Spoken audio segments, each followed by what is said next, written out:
You ask Tiger to solve. This deals with linear equations with one unknown. The final result is n equals 5/2.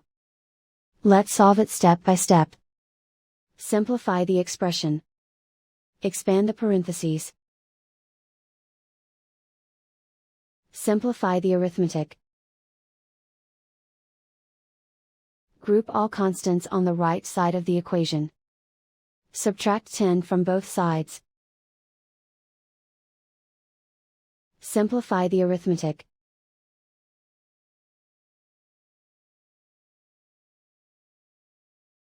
Isolate the L. Divide both sides by 2. Simplify the fraction. And so the final result is n equals 5/2.